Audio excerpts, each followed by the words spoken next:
under a minute or less, please give intellectualradio.com/iHeartRadio station your name and your background, starting with you. My name is Constance Melton. I'm a longtime West Side Austin resident. I'm a mom of two. I'm a student. I'm just really passionate about my community. I've been around in Austin for 35 years. So that's all I have about me. All right. My name is my name is Angelica Green. I'm a mother of three. I too am a Austin resident for some time. I am an advocate for adults and children with special needs and a community leader. My name is DeAndre Rudis.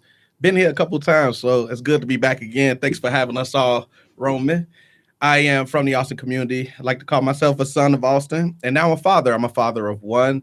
Been involved in social justice activities since 2012 and been around policing activity since 2018 and looking to take it a step further with the district councils.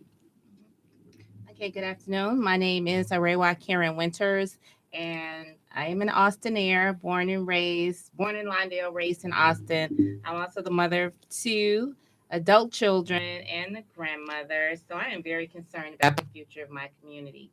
I currently hold a position as administrative coordinator for the United Congress of Community and Religious Organizations, and I'm also on the organizing and policy team with the Community Renewal Society, and I am one of the leading organizers who brought the lawsuit against the city for the consent decree. So that's pretty much my background. I love my community, I love my people, and I'm ready to serve. All right. Under a minute of less, please give us your platform for police council, starting with you. I've really been giving this some thought because we can guess what we want that to be, but really our objectives, one of them is to listen to the community and see what they, want to offer in terms of how police our communities. And there are three roles. One is as community organizer, who will be engaging. Then one of the other roles will simply be to nominate someone for the community commission. But the most thing that I want to do is really bring the voices of the people to the police department. For those people who fear, engaging with the police at all, I kind of want to be that in between, that conduit for them. So that's my initial platform. I share some of the things with Arewa. So as a victim of police violence, I think it's very important to teach our children, teach our people what our rights are, first and foremost, and then also making sure that the police police our communities in a manner that serves us. So with the 15th District Council, I always talk about accountability, and accountability brings responsibility. So my platform will just make sure that I'm responsible and our community is responsible and who polices our neighborhoods. My platform would be to continue doing what we're doing as leaders of the community and bridge the gap between the community and the police department to make sure when they show up, it's in a timely manner, it's with integrity and respect, and to also be sure the community is involved in input and their concerns are addressed. So for me, I want to educate, inform, and organize the community around policing issues. Two of the top issues that we face is being underserved and over-policed. What that looks like in our communities is a very slow response time to calls or no response at all to calls. And being what I like to say DWB, driving while black, meaning we get stopped more frequently and we're ticketed less regularly than our more affluent neighbors up north. So those are two issues that are very critical towards police accountability for our community. And the last thing is I want to essentially spread the work that I do now with the Chicago Neighborhood Policing Initiative, which is to have officers become more of problem-solving agents, work with community organizations, the resources, and the people in order to solve long-standing issues that typically go that could fester and turn into larger issues for our community. All right. Under a minute or less, define what is police council and what it represents to the community, starting with Angelica. Police District Council will be representatives of the community. So we'll be advocates. What the role will entail is meeting with the community on a regular basis to ensure that their needs are addressed or whatever concerns that they may have. Then taking that back to the police department. We'll also be responsible for nominating commissioners who in the entail will then be a part of selecting superintendent. Of course, the mayor will have to approve on those things, but the district council would be the voice for the community. DeAndre? Like I've been saying to the constituents whose doors I've knocked on, essentially we're going to be the eyes, ears, and voice for the community so that essentially we could get policy changes instilled. So the same issues that we have that we're fighting for in this district council, which is police mistreatment, police brutality, and any other attacks toward our communities that are unwanted, those things can, when that policy is instilled, can change. I mean, what Angelica said in terms of what we do is exactly what we do. The power that we hold is to nominate individuals that will be able to have that policy change so that our community can fare better when those outcomes or those situations tend to occur. Mm-hmm. And so one of the other things that they want us to look at is restorative justice practices and any other organizations or work that we can bring into the community that would benefit the residents as well as benefit the officers that work there. And I just want to mention something about the 15th district. They've been doing some good work. And I know that because I was co-chair with Deputy Chief Cato, where when he retired, he was Chief Cato. And he did a lot of community work and organizing there. And so the 15th district is looking pretty good. And so I'm looking forward to taking more programs and working with them on the existing programs that they have already. And the numbers are down in Austin also. Clarify the numbers. What they're saying in terms of the carjacking numbers are down, violent crimes are down. Now, to what percentage exactly, I don't know that number, but they're saying because of all of the programs that they've been implementing in the 15th Police District, that they're engaging more with young people. Like I think they do a program on Tuesdays or Thursdays now with young people. So is that, a lot of those things that were implemented under former Chief Cato, they're working. And so we just want to go in and help to build on some of those things.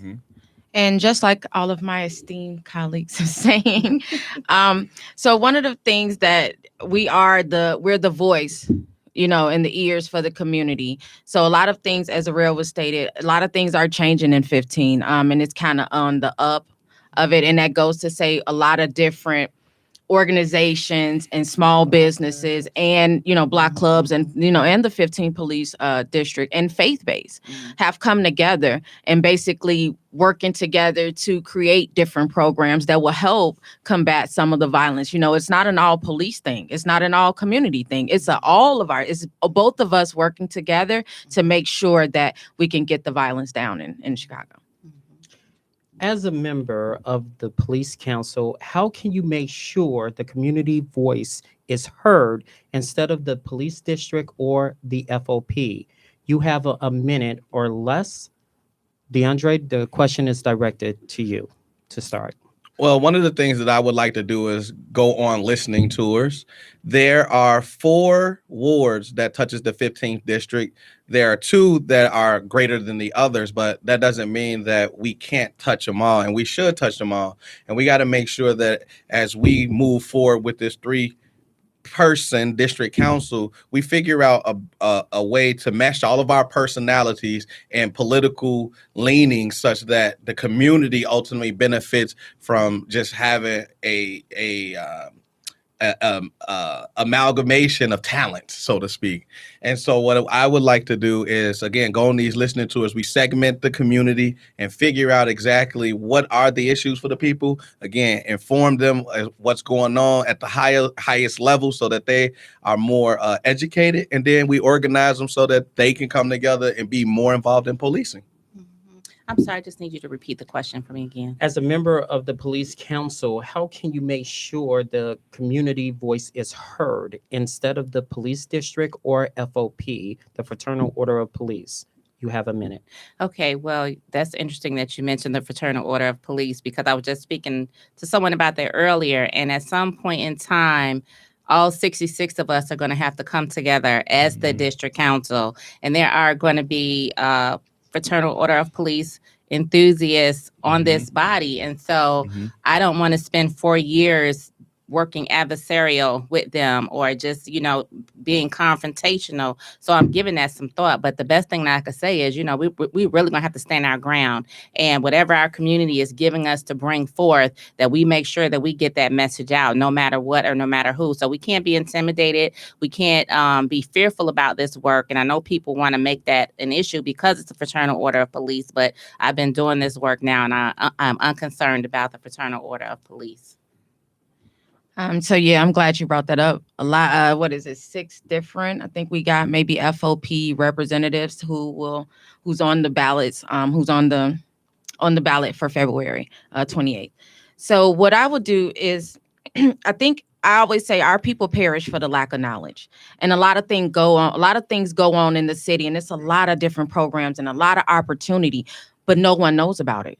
No one really knows what's going on. Like I was speaking to Roman and I said, my father lives right around the corner. I didn't even know this place existed. But it's every grant that comes out, every big function is always someone saying, hey, I did not know this. So I think my responsibility will be to make sure that my community is informed so they will not perish for the lack of knowledge.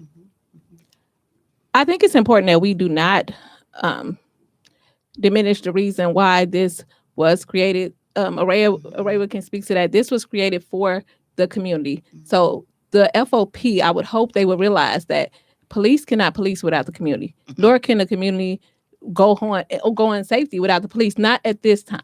I feel like we need police and police need us. So my hope is that community, and yeah, we're gonna have FOP. We have a FOP running in our district. So if a FOP representation was to be on the district council, my hope would be that we can all come together and understand that in order for our community to be safe, we have to work together, and we have to realize what that looks like. The community, the police is there for the community, and police, I believe there are a lot of police who want to see that work in our favor as well. They want to protect the community, they want to serve, and they want to protect the community. And you have to listen to the needs of the community. You can't go into the community and tell them what they need. You need to listen to the community and understand what it is they're saying and need. DeAndre? I was first. Yeah, he was. Okay. Yes, I am so sorry. How would you deal with the systemic racism in the police department you represent? You have 1 minute and 20 seconds. I'm starting with you. Systemic racism. Okay. As a victim of police violence, that happened to me by people who look like me. Right. These were 2 women officers that I was 17 years old, a senior in high school, 4.2 GPA, salutatorian. And one bad instance, they automatically profiled me. Now, these were by people that that look like me. So as far as the systemic racism that goes on, the stop and frisk things, the police, the database, things like that, things that are unjust, things that does not bring change. It does not bring anything productive. Those kind of things need to go away. So when you say systemic racism, we look at a lot of the different officers in the 15 are Latino and Black officers. And these things are happening to Black and Latino community people by Black and Latino officers. So really, I think we need to discuss the system, the blue system. We need to go, it's not really a black and white, it's blue. It's blue. We need to come together and find out a way, a medium where we're not being held to an injustice. It's equal for all, equality for all. Angelica? Can you repeat that? The question is, how would you deal with the systemic racism in the police district you represent? The racism is, to me, taught. You're not born with racism. You it's something that's taught. And I think when you put on a uniform and you take an oath to serve and protect, it should be out the window. We would like to see that, but of course, that's not always the case.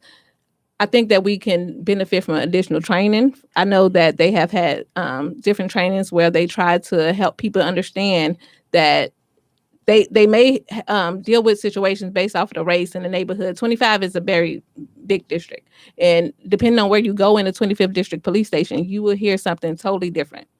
If you go in Galewood, you might hear that everything's wonderful. If you go in Austin, it may be, hey, we're not treated fairly. Depending on where you go, you might have a totally different perspective of the police department. So I think you have to do some self-reflecting to see, am I going into this situation knowing that, okay, I'm gonna be dealing with blacks, and so I have to go on a defense, or am I going into this and it's a white neighborhood, so it's pretty safe? I think that has to go with the training, and it would benefit from additional training in all police departments. DeAndre? I totally agree with everything Angelica said.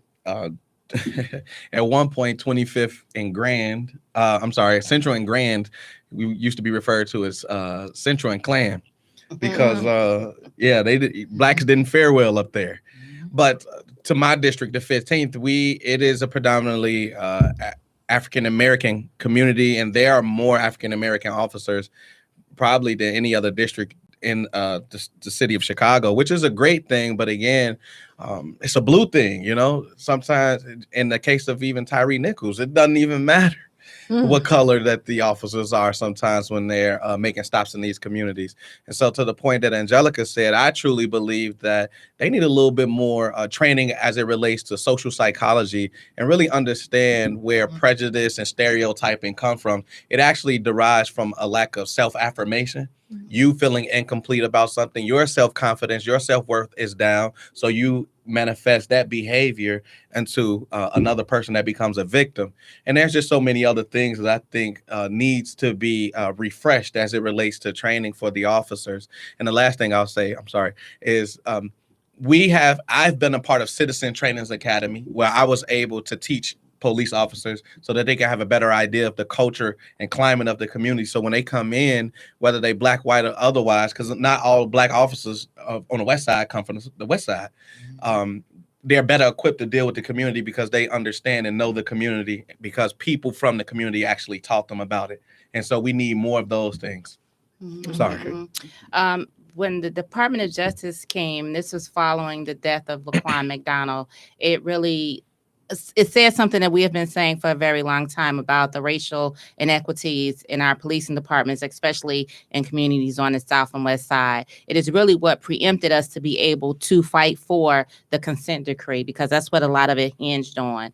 And so if we understand the history of policing, that it evolved from slave patrols, that is where the institution of policing came from. And so I say that you cannot change a thing from its core. At its core, it was oppressive, it was brutal, it was violent against Black bodies. Okay. And so now we have an opportunity to, some of the things that I would like to see happen is I work with Solidarity Heals. So I'm a racial healing practitioner. So to bring racial healing circles into the department. And I also at UCRO, we do racial equity trainings to bring those trainings into the department as well, because they don't differentiate how they train Black officers and how they train white or brown officers. It's still the systemic race is still built on those same principles. Even though we've gotten away from them, we've grown into more community policing and policing while Black. That's a culture also. And so these things have evolved. But in an instance with Tyree Nichols, we see where it didn't evolve at all. It really just regurgitated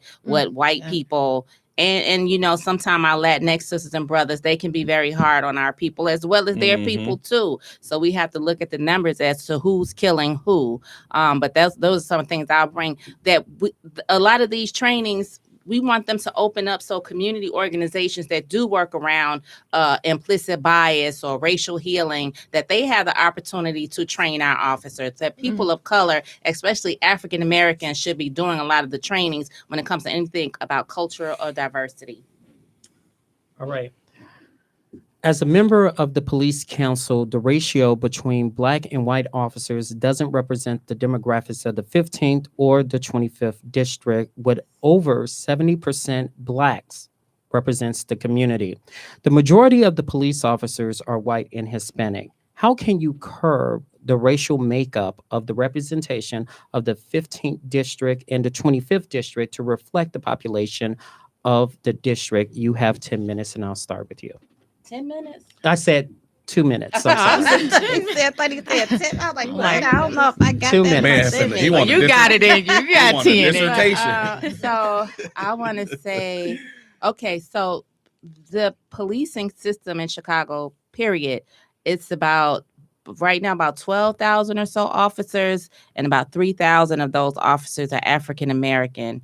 And unfortunately, our numbers are not growing because it is one of the most hated professions in America right now. Facts. So once upon a time, I say this, when we were growing up, well, at least when I was growing up, everybody, you wanted to be a police officer, a fireman, a nurse, a doctor, a lawyer. Those are the primary things but the policing is totally, like it's just off right now. And so how do we motivate young African Americans? Because it's still a good profession. It still is, at the end of the day, it is a good profession, and it could provide a good, solid foundation for young African Americans coming up. But how do we make it attractive again? How do we make it so they understand that it is a noble profession? So hopefully these district councils will help kind of change the tide, so to speak, so they will reestablish an interest in even desiring to want to be a police officer. But yeah, because Robin Robinson said we're going to look up in a minute, and if we don't do something, we're going to have a white and brown force. And she said we think we having problems now, because a lot of the African Americans that are on the force now, they're tenured, they're seniors. So they're retiring. So we have to replace them and more. And we have the funds to be able to do that. Yeah. You know what? One of the things that we lack in a lot of ways in our community are talent pipelines, right? We continue to not succession plan well enough to have a future-proof plan, something that allows us to move on from our most senior officers that just happen to be Black. And it isn't a glorious profession right now. The scrutiny that they face from the media, from the people that they protect and serve, as well as the politicians, allow everybody to just put all the onus on them as the problem causers. And that's not always the case, And so much like Aurelia was saying, with these district councils, the hope is as we bring them into community and into the spaces that we operate in, and we bring community into those spaces, there are some young people or even some individuals that's old enough to be in that position that want to go ahead and take that mantle. But the last thing I'll say too, though, is Chicago, probably not just Chicago, officers are some of the most unequipped individuals in terms of education and what they need in order to be an officer that there is. Like you could walk in off the street and be an officer now. And that's part of the reason why we're not having good returns on the individuals that we do hire. So we're going to have to step up in a lot of different ways. I don't think there's not one true answer for that. I believe that, like DeAndre and Aurelia was saying, it's not a very desirable position. Me being a mother of a young adult Black male, I would not recommend him joining the police force right now. I would love to change that narrative. I do have a relative that is on the 25th district. He's younger, and I pray for him often. But I would like to see the force change and have more Black representation. But I do have a concern as a woman, a guy. Of course, I pray, but I do have concern for our officers, our Black officers right now. So with this new community policing class that's actually coming up next month, I would encourage anyone who's considering it to maybe go into that class first prior to joining the force and kind of see what it is they face. Because on the opposing end, I do know that they're faced with they have their own challenges as well. And being Black officers, I don't know what from my understanding, they have challenges that they face within the department at times, and it's not what we think. So it's to them at times, us against them, and that means the blue, and then that's their organization, then the community. Not all the time, but the narratives have to change. I think the community policing classes should be more available, maybe more often, and maybe have more young men. They do little ride-alongs now for 18-year-olds and things of that nature. Just introducing this career to young Black men and just kind of making sure it's safe. We need to make sure it's safe before we put our people out there. Remember McGruff the crime dog? I don't want to show my age or tell my age, but remember McGruff the crime dog? And when this dog would come, McGruff would come, and it would be like this siren. And I swear you can hear it it seemed like kids would just be running out there, and they were so excited because police used to be like superheroes, especially to, Black and brown kids, Black and Latino kids in the communities. They were superheroes. They were like almost like a God looking figure to them because they didn't see them doing any wrong. You know, they could see no wrong. But now on TV and now as we're growing up, we see not all they do, but what they show is wrong. Right. They don't really show the positive things that they do. Another thing with officers, I know they try to mandate that officers stay in the city, but I know quite a few officers who do not live in Chicago. And so how can you police somewhere that you don't live? Yeah, no connection. You know, you have no connection. Like I always say, you'll protect what you love and you'll love what you protect. Yeah. So if you don't live here, how could you possibly even do the job of being the police, police officer? Mm-hmm. So I think making sure that our police officers, what it boils, making sure that they're doing what is right. Not what they've been taught, not what they've gotten away with for all these years. We now need to stand up as a community and ensure and make sure it's our responsibility to make sure that they are doing what is right. And then if they're following a standard operating procedure, it doesn't matter white or black. If I got a pizza place and I say, hey, Ariel, well, this is how you do pizzas. It doesn't matter what color her skin is. She's going to follow that procedure to make sure those pizzas and it will be successful. So I think we need to go back to that. I have a free-for-all question, and this is a follow-up question to the last question that we have. Anyone can jump in on this, and you will have a minute. Blacks did fill out the police and the recruiting. In 2016, 35% of African Americans filled out with the recruit. Unfortunately, none of those 35% are officers. They passed the test, they passed the physical, and they passed the drug test. Unfortunately, the psychological test, they failed. There is an impending investigation going on, and this go round, the recruitment, only 26% filed to recruit. So this is a free-for-all question. When you look at those percentages and you're saying it's less desirable, I'm looking at the percentage. There are African Americans out there that want to become police officers to serve and protect in the city of Chicago. Unfortunately, they're not getting in.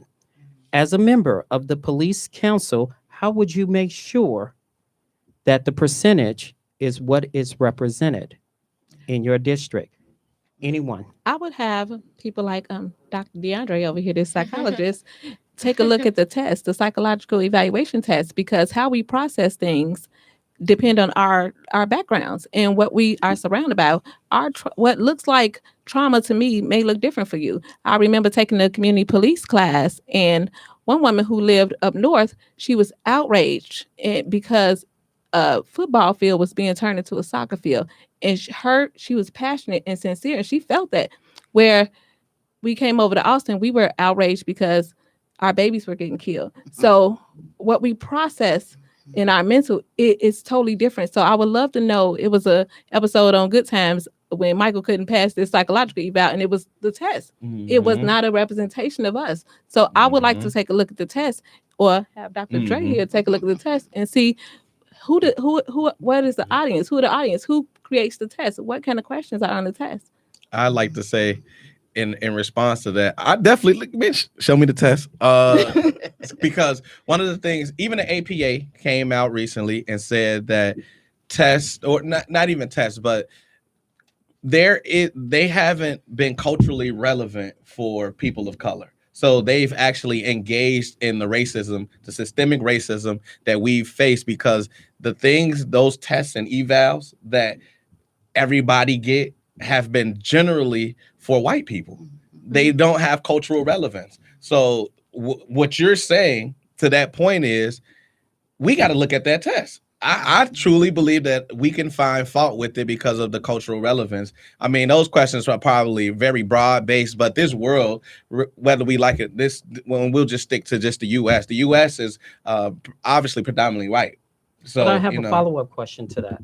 How would you get access to that test as a member of the police council? Well, that's out of our purview. But what one of the things that just came to me recently is I connected with the founder of the UC crime labs. So they do all this test and study for the violence that happens in Chicago. And after it was a panel discussion, afterwards I said, hey, you know, the only thing I didn't hear in there is the use of psychologists. Y'all need to figure out how to get more psychologists. He said, oh, the great thing is we're about to bring a big team of psychologists together to see how, what is crime, how is crime being approached in the city of Chicago, as well as policing.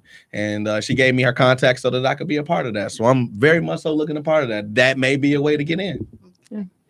I hope so. Good luck with that. Right. So I was just about to say real quick. So a part of what we had to do in terms of the consent decree is we wanted to do working groups around policies. And so we did I was a co-chair for the use of force working group. They're very hard about sharing, information.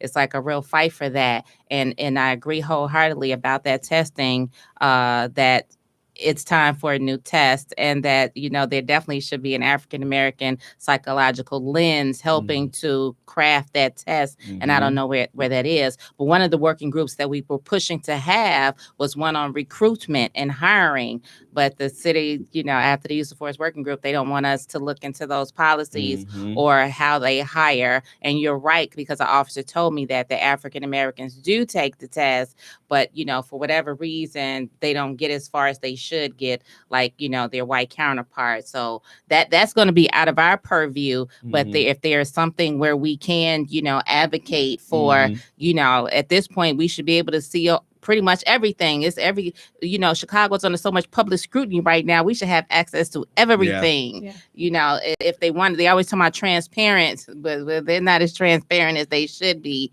And it would be great for somebody to lay eyes on that test. Now, I mean, unless it's just, I'm pretty sure it's one way that someone can get eyes on the test. But I'll say this about tests: Iowa test, California achievement test, ACTs, SATs. Those tests don't measure anything but that you know how to take a test. It does not measure your intellect. It does not measure your education. It does not measure anything but can you take a test? And that's kind of the same thing. So we should be outraged. Like you saying that 34%, we should be outraged. We should gather all those people up and go somewhere and say, okay, tell us why. Now tell us as a community why this didn't happen. So, I mean, I get we may not, but like I said, we will start to change things if we band together and say and force their hand and make them tell us, because all of these things are not confidential. And, it's not confidential information. It's just nobody's asking. So they feel like, why should we tell it? Yeah. Lastly, because we are on the district council and because we are at the ground level, if community says they want to see these things, they want to see more transparency with the tests and things like that, then that becomes that's their voice that is propelled through us, that goes up to the county commission, the community commission, and then that policy gets implemented and that transparency happens. That is the role that we have. I have two scenarios for the candidates. Innocent, separate questions. Question 1. There is a shooting in the 15th district, gang related. However, a 13-year-old was shot and killed, and it was the wrong identity. The 13-year-old was not a representative of any type of gang. He was going to the store for his mother. As a police district council member, how would you handle that situation in the community to try and turn the gun in, or the perpetrators, I'm saying it incorrectly, to the police? How would you get the community to turn that person in? I'll start with you. Well, it's really getting our community for, not to be fearful, right? The reason why communities and people don't come out and say anything is because they're scared. Yeah. They're scared from retaliation. They're scared because the police pretty much don't protect them. So really having that, that cohesiveness with the community to let them know that, hey, if anything happens in this community to that sort, we all need to come. It's not a snitch. You're not a snitch because you turned that person in or you turned that gun in. You're helping your community, because guess what? If it's not my 13-year-old today, it may be tomorrow. So I can't take a blind eye and say, oh, I'm just going to stay out of it. I don't got it. We really have to get out in these communities and give them their voice back. Make them unafraid again. Make them great again. They're sheltering into their house. COVID, took a place with that. But people are afraid, and they just like, I don't know. I didn't see anything, and let it be that. So I think that if we get our communities together and we show them that you don't have to be afraid in your community, then that'll give the power back to them, and they'll be more forthcoming with turning things in. Gotcha. I think it's great. We definitely need to lean on our community for accountability, but we also need to ensure that anonymous calls can be made and that they are secure, because while we can definitely say, yes, community, we have to stand up. Accountability with the community is important as well, but we have to put the accountability back on the police and say, hey, make sure this person is safe, because often these things happen and it might be somebody right next door to them. It might be somebody related to them. We don't know where the fear is, but yeah, there is a fear. But we also have to make sure that we can still make these calls anonymous. It has to be a system in place where people can report. Yeah, we all can stand up. We need to stand up together. We are strengthening numbers, but there has to be something really strong in place where people can report and say, hey, this happened, but there's no way that the person reporting the crime can be identified. So we want to DeAndre? You know what? The scenario didn't come up, but when talking with some seniors, that was their chief concern. How do you keep me safe, right? Because they was like, they broke it down in the most efficient way. They said, "Oh, so you gonna tell we gonna tell on the police and y'all gonna tell on us?" I'm like, wait a minute. And they was like, because what is happening now is they're not protected when somebody shares something that needs to be shared with the police, somehow, some way it gets back. And I was telling them, with all the technology, with modern technology, we can keep financial transactions safe. So we have to be able to utilize technology in order to keep people safe. We could use blockchain. Blockchain is encrypted data in which each time it goes to a different level, another part of encryption happens so that it's more secure than when it first left the messenger. And so when the receiver gets it, it done went through so many channels that it's airtight. And so we got to figure out how can we utilize this piece of technology so that people can feel safe and be able to anonymously give tips without fear of retribution, because that is a big issue. Yes. So one thing you said was like the 13-year-old was the wrong person. And that almost sounds like, well, there should have been another 13-year-old that was supposed to have gotten shot. And I don't buy into that. They're all wrong. It's just all wrong all across the board. And I think the biggest concern that we have is where the gun's coming from and how are they getting into the hands of our children. So on that, well, for me personally, I would definitely try to find resources for the family. And the first one would be outside of financial resources is trauma support. And then to see, because one of our roles is also connecting with organizations in the community. Mm-hmm. We have violence interrupters in the community. So hopefully something can take place before it even escalates and get to that. So I think the trilogy now between someone like if there's a violence interrupter, if there's a community district council member, and then there's a police department, then I think we should be able to subterfuge and, save that child and prevent that thing from, ever happening in the first place. So that's what it has to be for me. We have to get on the front end of what's happening. Yep. We have become very reactionary. We want to show up after, all the harm and everything has happened, when we have to get proactive and get on the front end. So, yeah. Indeed. The second scenario, you have a minute because of time's sake. There is a police-involved shooting. The police officer received several complaints from the community and the community leaders. The community is on edge.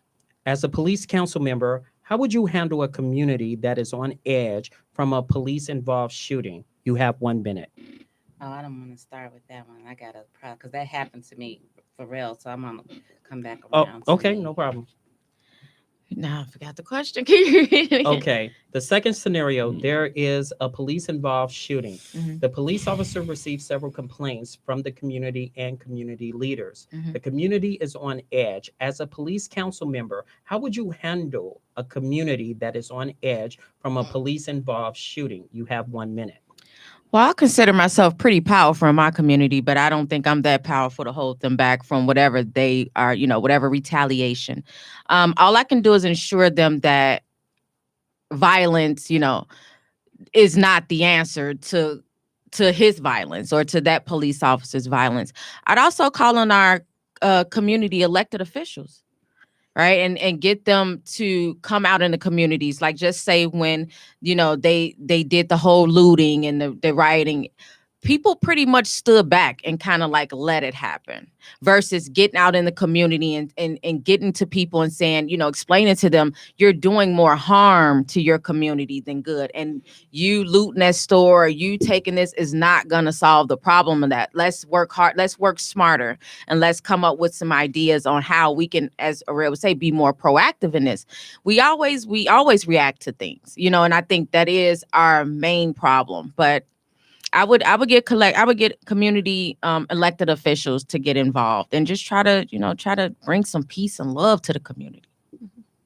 I agree with Constance. When emotion is high like that, it's not easy to de-escalate a situation when a life is lost, and often if it's by the hand of police, where it's a little bit more heightened. It should be like that no matter what. When the life is lost, it shouldn't be it should be heightened, where there's someone do it in the community. If it's a police officer, we should always make sure that we are responding the same way in outrage, because our lives are valuable. But we have to lean on not just the elected officials, but also the community leaders, all the way down to the block leaders. We have our same people that will get a microphone, and the activists.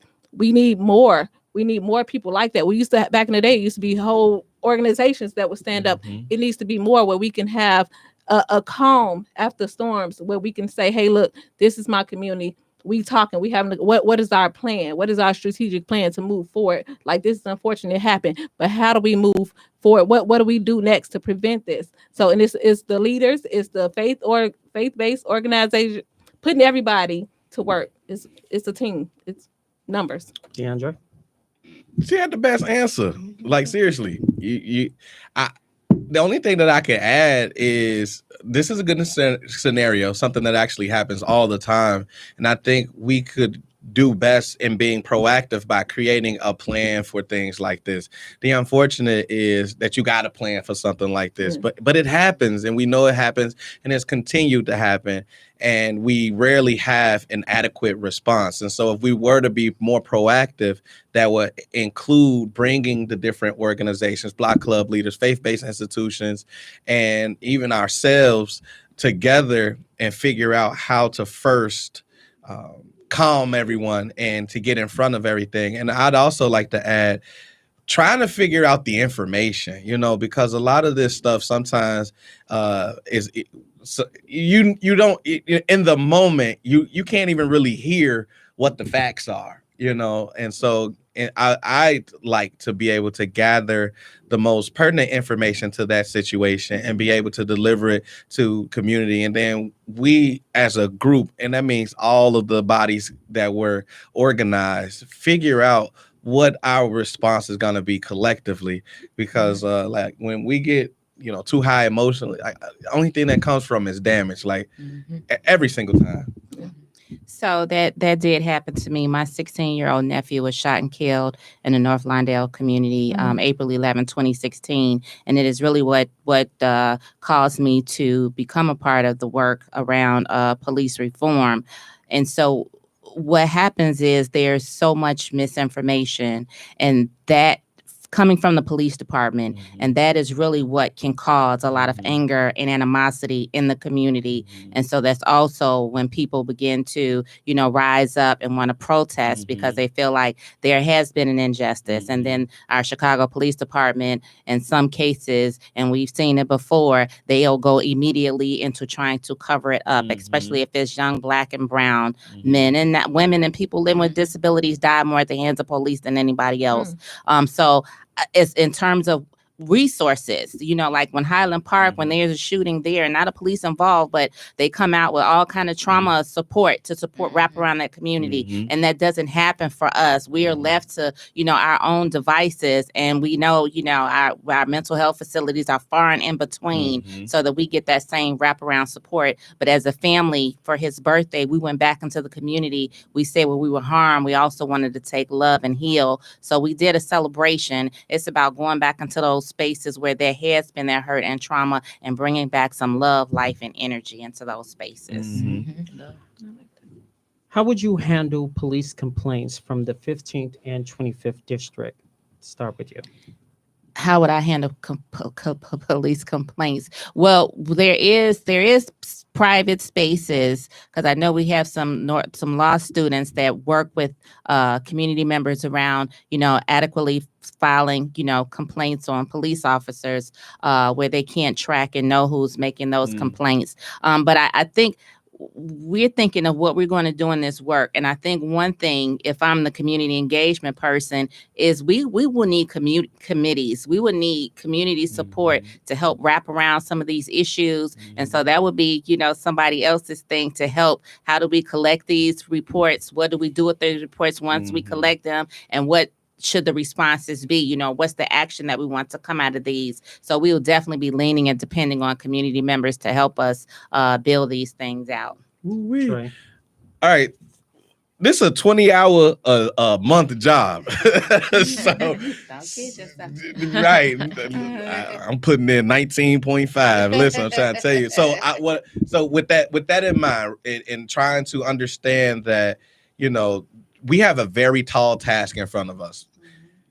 I would like to see how can we create some tools for productivity for ourselves. The committees are absolutely necessary. And internally, we're going to have to figure out how do we, even with police complaints, like you said, there are still levels of police complaint.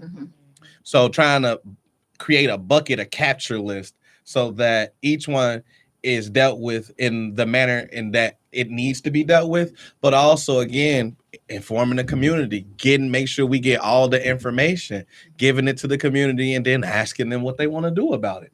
How do we move forward? When we get all of that, we funnel it up to the community commission, and then they take care of business, because ultimately we're going to put them in position to do so. Joey.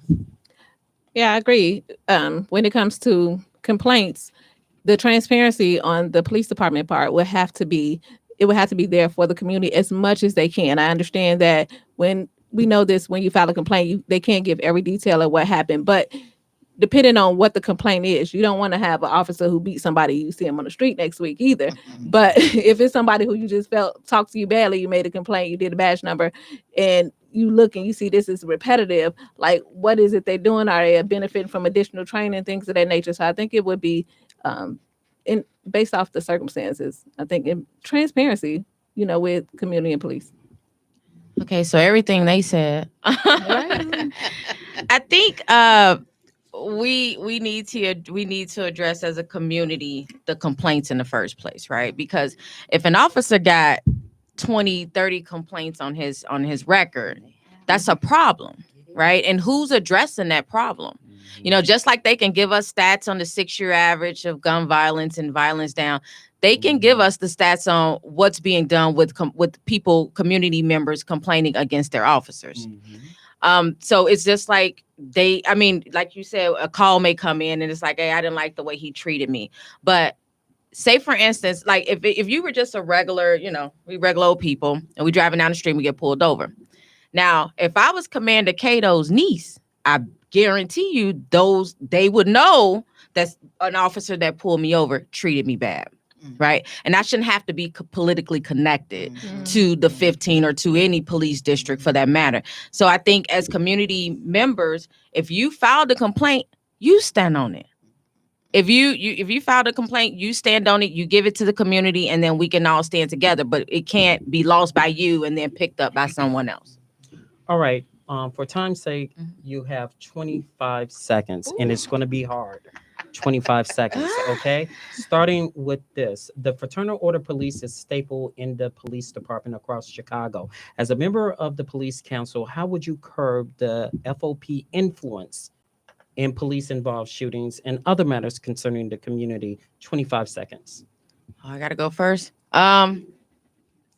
Good Lord. How would I curb FOP?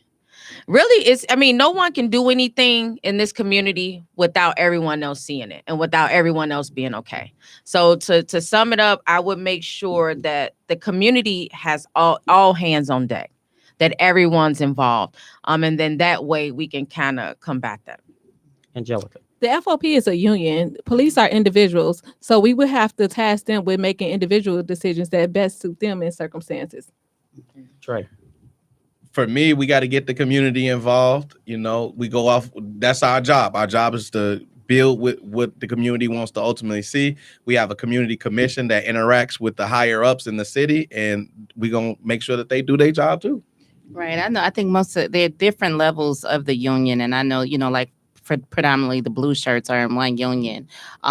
So it's about, for me, I know we need strategists, but also influencers. So if we have Fraternal Order of Police members who are going to be a part of this board, really planting seeds, that can cause a rippling effect so they can get with their brethren and start having different conversations, different expectations, and also beginnings to hold one another accountable. 25 seconds or less. As a police council member, you have the eyes and ears of elected officials as well as the mayor. How can you bridge the gap between the elected officials, the mayor's office, and the police department that you represent to be transparent to all? 25 seconds or less. Communication. To have open forms of communication. Right now, our mayor has never bothered to meet with the Consent Decree Coalition. And so that is problematic. So it is how, we have to bring the community and give voice to having open conversations with our with our political officials. Bring them into the room together. Essentially what Array was said, we have to get all of these people. I think because we'll be elected officials, we should be able to have at least that power that if our community is asking for these individuals, whether it's the mayor, the superintendent, their commander, their alderman, we should be able to have that little bit of power to bring them into the room to have those conversations. Angelica? The common goal amongst all elected officials should be the community and ensuring their quality of life is at the best and they have they're safe. Their environments are safe and thriving on all levels. No matter where you live. So if we have one common goal, we should be able to come sit and discuss those strategies. I think the gap, the elected officials, the mayor and the CPD, they already tight. Ain't no gap there. The gap is between the community and faith-based and bridging that. So if we can get the community along with faith-based and to bridge them with the elected officials and the mayor, then we can do something with that. All right. I want to thank everyone. Thank you for joining us. I want to thank Earl Winfrey, our executive producer, Wanda, who's behind the scenes. You guys have a wonderful week. And again, this is Police Accountability, and you decide.